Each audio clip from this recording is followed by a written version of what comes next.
Mga kapuso, atong sayro ng istorya karong buntaga sa babaeng Cagayanon nga girl power kaayo. Sanglit taliwala pa man nga dili tiaw ang iyahang trabaho, ga-excel gyapon siya ni ini. Atong makauban ang woman firefighter nga si Fire Inspector Alana Claire Gaani. Inspector Gaani, mayong buntag kanimo ma'am ug dayon sa At Home with GMA Regional TV. Kamusta ka karon?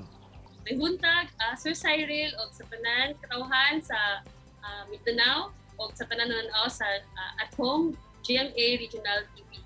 Ma'am, amo usa sayro no kung paunsa ka ba o unsa ang storya sa imuhang pagsulod isip usa ka bombero. Actually, Sir Cyril, no, wala jud nako damha nga makasulod ko sa Bureau of Fire Protection kay during sa ako pag-eskwela sa criminology for almost 2 years up until sa pagsulod nako sa Philippine National Police Academy, ang nagit sa kong una-una is ang pagpamulis.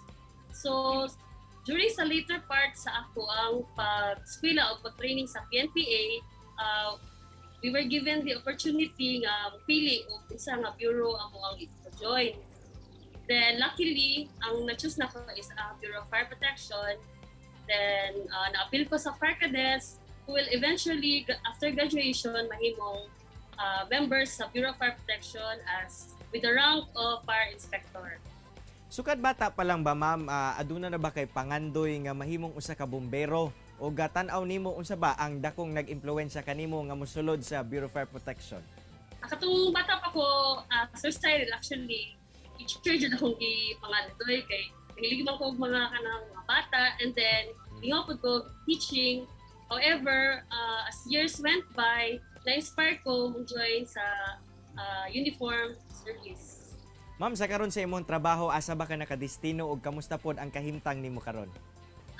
As of now, Sir Cyril, designated ko as the station commander of Nazareth Fire Station with 2 substations, the Station 4A, Makasandig Fire Substation, o Indahag Fire Substation, Station 4B.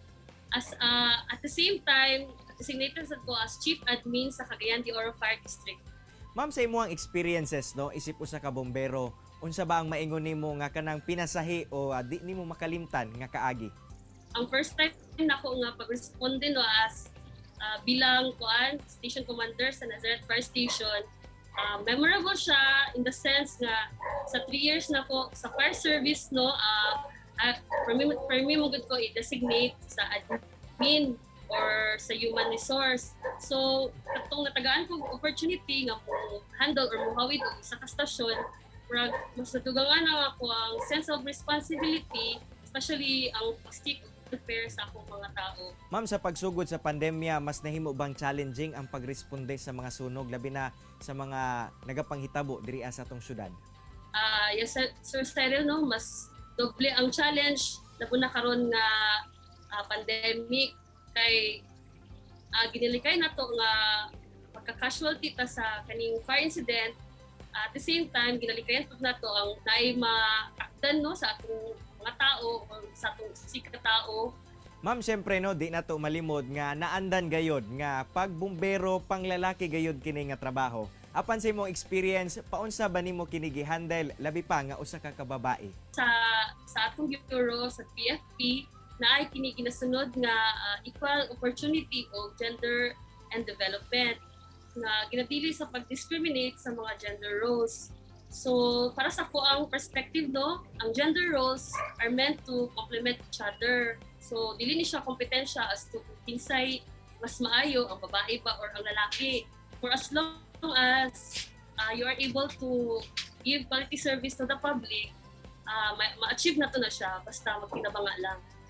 Lastly, Ma'am Claire, unsa ba ang imuhang tambag para sa mga susama nimo no nga mga babae nga gusto sab mosulod sa Bureau of Fire Protection?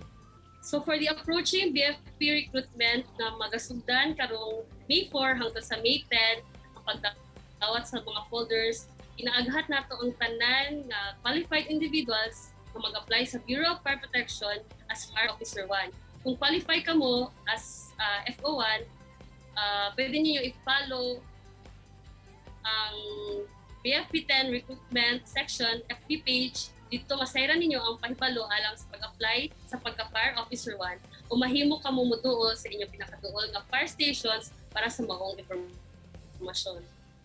Daghang salamat Inspector Gaani for being such a sport and sa pag-share sa imong istorya dinhi sa At Home with GMA Regional TV ug amping kanunay ma'am. Good Sir Cyril sa opportunity nga gihatag ninyo sa Bureau of Fire Protection.